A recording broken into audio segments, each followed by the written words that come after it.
Eu só tô fazendo isso porque vocês pediram. Eu não ia gravar a análise desse capítulo. E esse vídeo vai ser diferente. Não vai ter edição. Vai ser tipo um podcast com uma gameplay de fundo. É isso aí, beleza?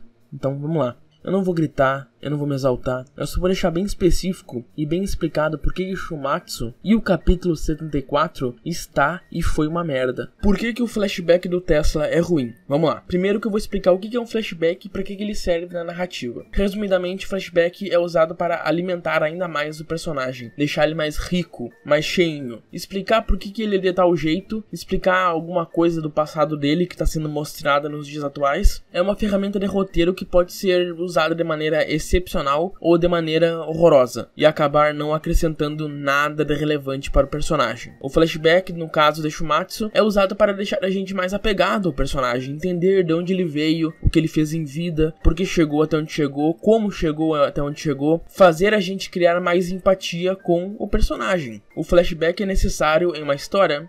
Não. Tem mangás e animes que conseguem passar tranquilamente pela história inteira sem usar flashback, pois alguns autores e autoras possuem um domínio muito grande da trama em si e conseguem contar algo do passado do personagem sem mostrar explicitamente, sem flashback. Mas infelizmente isso não rola em Shumatsu, não tem como, tá ligado? Pois são torneios de soco, tá ligado? É porradaria. Tem que ser objetivo e direto com os flashbacks, para não tomar muito tempo da luta. A gente quer ver trocação, tiro, porrada e bomba e é isso aí. É para isso que o mangá existe, tá ligado? Pra ter luta foda com personagem foda. Mas tem tropeços. Vamos ver os flashbacks dos humanos. E no fim, sobre o Tesla. O que sabemos do Lubu antes do flashback? Ele é forte, não tem emoções e é isso.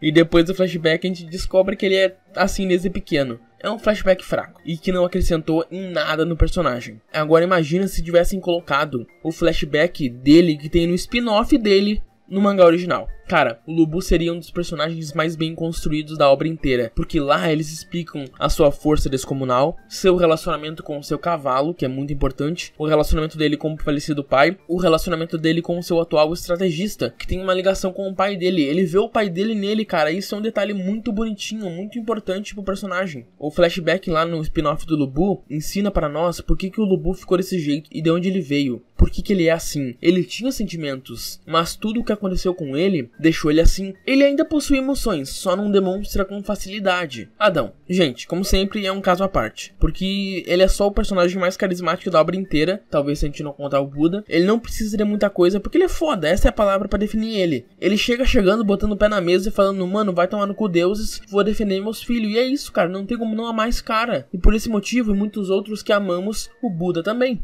Antes do flashback do Adão, nós sabíamos que ele era o primeiro humano determinado a defender seus filhos, meio preguiçoso, mas muito querido e gente boa pra caralho. Depois do flashback, nós vemos que não é a primeira vez que ele tá desafiando os deuses para defender quem ele ama. Ele já fez isso com sua companheira, a sua senhora, e agora ele está fazendo isso com seus filhos também. Depois do flashback do Adão, nós passamos a ver ele não apenas como o pai, mas como um companheiro. Vemos que além do amor pelos filhos, ele também ama a sua companheira. E assim, como está fazendo com seus filhos, ele já desafiou os deuses para defender sua esposa. E isso é muito bom, cara, muito foda. Um flashback que funciona e acrescentou ao Adão. Por mais que ele literalmente não precisava de flashback, cara. Se ele não tivesse flashback, foda-se, porque ele já tinha carisma e gente suficiente pra amar ele, tá ligado? Ele já era foda pra caralho. Flashback foi só a ponta do iceberg que faltava para ele ficar perfeito. E o Sasaki, eu diria que é um dos flashbacks mais bem contados até agora, e que mais acrescentou o personagem. Antes dele, nós sabíamos que ele era o maior perdedor, e que ele era muito bom com a espada. Mas, depois do flashback, nós vemos a trajetória dele, que era algo que a gente queria ver. A gente queria saber por que o maior perdedor foi escolhido para lutar. Por que o maior perdedor está acima de qualquer outro espadachim. Nós entendemos o que significa perdedor para ele. Nós entendemos a filosofia do personagem, o que faz ele ser o que é hoje e o que ele teve que passar para chegar onde chegou. E é uma história muito bonita, que é ligada diretamente com as habilidades do Sasaki e até a sua luta contra o Poseidon em si. O flashback conversa diretamente com a luta em si. O Lubu tecnicamente também. O flashback do Lubu também conversa com a luta, já que ambos eram fortes e não possuíam adversários à altura, mas isso é bem fraquinho, então né? Se comparado ao Sasaki, o Poseidon é água e vinho. Sasaki é o maior perdedor, e no flashback dele é mostrado que, mesmo tendo esse título, ele sempre venceu seus oponentes com a sua mente. Dentro da sua cabeça, ele derrotou todos eles, mesmo que ele tenha perdido de primeira. Assim como ele fez com o Poseidon. Ele perdeu 16 vezes para o Poseidon, mas dentro da cabeça dele, ele conseguiu achar uma maneira de vencer, assim como ele fez com todos os outros antes do Poseidon. E ele venceu.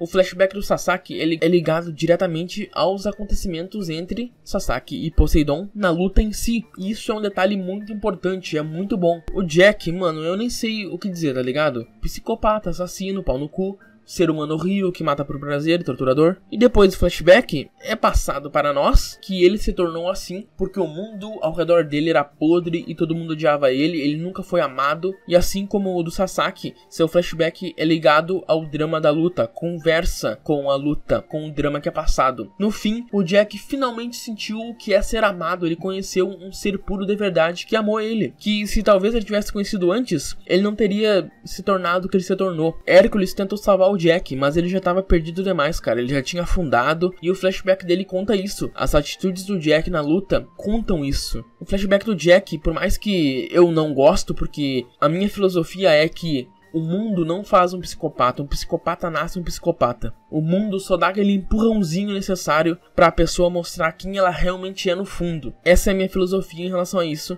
Por isso que eu não gosto do flashback do Jack, mas funciona para com o que eles quiseram dar pra nós. Conversou muito bem com a luta e ficou bom. É isso que importa. O Raiden, cara, bom, ele é um personagem bom com um flashback bom, mas nada surpreendente, sabe? Antes do flashback nós sabíamos que ele era taradão, forte pra caralho, orgulhoso e lutava bem demais. E aí o flashback dele nos mostrou que ele vem de origens simples, humildes, que desde pequeno ele esteve lutando contra o próprio corpo, que também conversa diretamente com a luta, é o tema do personagem inteiro. A sua Volund é relacionada a isso. Ele teve origens difíceis, lutou desde pequeno com o apoio da sua família, ele lutou sua vida inteira para alimentar não apenas sua família, mas sua vila inteira, e é mostrado ele fazendo isso. Sinceramente, baseado no que o personagem foi escrito, como ele foi escrito, não tinha como fazer algo melhor sem quebrar ou mudar a personalidade do Raiden. Ficou bem fechadinho e bonitinho. Cara, o Buda eu vou falar bem pouquinho porque ele tecnicamente não é mais humano, então... Bom, todos sabem que o Buda é foda. Tudo sobre ele é bem feito e ele é bem escrito. Ele é muito foda. O flashback dele explica que dinheiro não traz felicidade. Explica como ele alcançou a iluminação, coisa que a gente precisava saber, a gente queria ver como é que ia ser. Nós entendemos de onde ele veio, o que fez ele tomar as decisões que tomou. Mostrou que ele vem lutando contra as injustiças das religiões desde sempre. Que nós somos livres e é isso, o cara é foda. Sobre o Kim. Ele tem o flashback mais longo até então. É exageradamente longo, mas é o melhor. Não porque é longo, mas na verdade ele ser muito longo é até o único defeito do flashback. O que torna ele bom é que ele acrescentou muito ao personagem. Ele tem 2 flashbacks. Um explicando como ele se tornou rei e depois imperador, bem curtinho até, mostrando ele derrotando um demônio como humano, coisa pouca, né? E depois sobre seus poderes, sua doença, sua origem, sua mãe, sua vida. Mano, não tem como tu não chorar lendo o flashback do Kim. O Kim, antes do seu segundo flashback, era um cara confiante, respeitoso e respeitado, arrogante e disposto a vencer. Foda? Sim, mas isso pode pegar mal com algumas pessoas, porque às vezes o pessoal não gosta muito de personagem arrogante, tá ligado? Que fala, eu sou foda porque eu sou foda, tá ligado? O pessoal não gosta muito disso. Então, de maneira genial, o Uemura meteu o maior e melhor flashback de origem de um personagem que transformou isso em um bagulho totalmente diferente. Pegou isso, que era o único, entre aspas, defeito que as pessoas não gostavam muito, e falou, beleza, toma isso aqui então, e vocês vão entender por que ele é assim. Ele incluiu tudo o que faltava para fechar o personagem nesse flashback. Ele era tímido e sofria muito, porque ele era literalmente um prisioneiro da guerra, filho bastardo que foi abandonado em território inimigo. Ele conheceu uma moça que passou a cuidar dele, ela ensinou ele a ser um menino de verdade. Ela ensinou ele a ser uma pessoa, a chorar, a rir, a brincar, a ser feliz, a viver. Porque ele não fazia nada disso. Ele não achava que merecia isso. Ele não merecia viver e achava que todos ao redor dele tinham que perdoar ele pelo que ele fez, sendo que ele nunca fez porra nenhuma, ele nunca fez nenhuma maldade pra ninguém. No mangá, né? Na vida real ele fez maldade pra caralho, mas enfim, estamos falando do mangá, não da vida real, tá?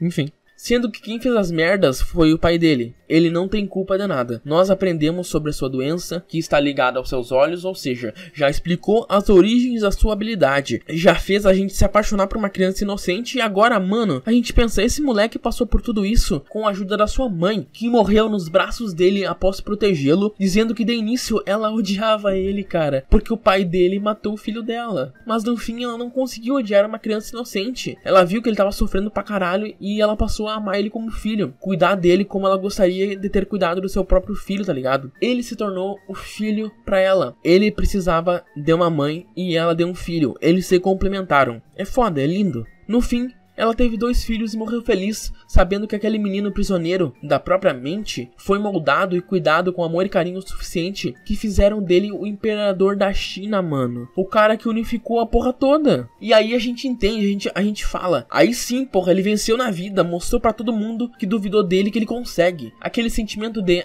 ele é muito arrogante, não gosto dele, não existe mais. Porque agora a gente entende, a gente sabe o que ele passou, o que ele batalhou. E tudo que ele tem, ele lutou pra conseguir. Ele saiu do lixo e foi lá pra cima. Ele tá no topo de tudo agora. Agora nós entendemos que ele ser assim está tudo bem. E tem que ser assim mesmo. Depois de tudo que ele passou, a gente conseguiu entender que a arrogância dele, na verdade, era o orgulho. Era o orgulho de tudo que ele conquistou. Fenomenal. Mas e o Tesla?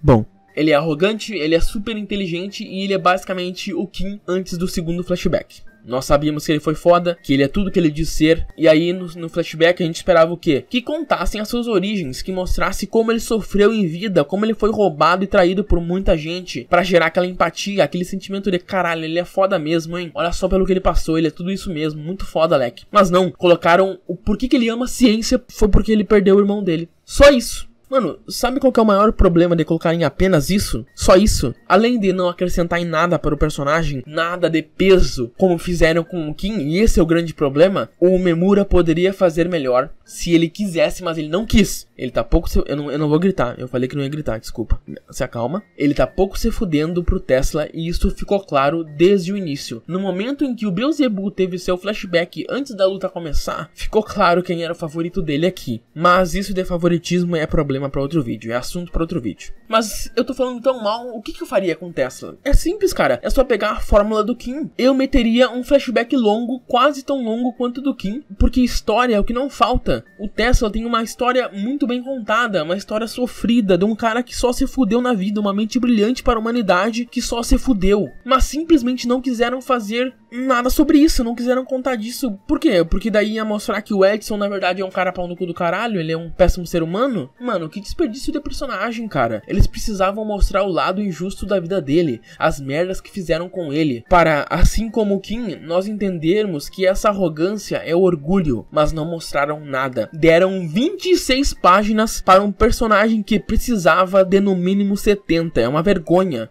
Tô me exaltando. Calma. É uma vergonha porque o personagem do Tesla precisava de muito mais, cara. O flashback dele não acrescentou em nada. Uns detalhezinhos aqui e ali, mas nada relevante, cara. Nada que vai fazer a gente mudar o pensamento em relação a ele. Ele continua sendo o mesmo de antes, depois desse flashback. Esse flashback só não é mais ruim do que o flashback do Lubu, cara. Até o do Adão, que não precisava existir, é melhor que isso. A gente não precisava saber do porquê que ele ama a ciência. Nós precisamos entender que ele é um cara que sofreu. Que ele chegou onde chegou por mérito dele. Que ele se fudeu pra caralho, mas não mostraram nada disso. A gente precisava saber porquê e como ele chegou aonde ele chegou. Por que ele é assim. Isso iria acrescentar muito ao personagem dele. E não aconteceu porque o autor não sabe escrever. Ele escolheu não fazer isso. Não dar a atenção que o personagem precisava. Porque ele simplesmente não quis. E é isso que tem me estressado em Shumatsu. Ele tá escolhendo fazer isso, ele não tá errando. No início ele errava, com o Lubu ele errou, com o Thor ele errou. Agora com o Tesla, mais de 70 capítulos depois, isso aqui não é erro, isso aqui é escolha. Ele escolheu fazer assim, nós sabemos do que ele é capaz. Ele fez um ótimo flashback com o Kim, com outros personagens também. Ele escolheu fazer do Tesla um personagem merda, raso e sem motivação, sem explicação do porquê ele é desse jeito. Minha opinião sobre o flashback é essa. E agora, sobre o ataque do Beelzebub, que foi um dos negócios mais broxantes que eu já vi até agora. Hyparam até o fim do mundo pra no fim ser só mais um ataque suicida que não adiantou porra nenhuma. E a desculpa deles foi: o Beelzebub errou os cálculos. Que merda, hein?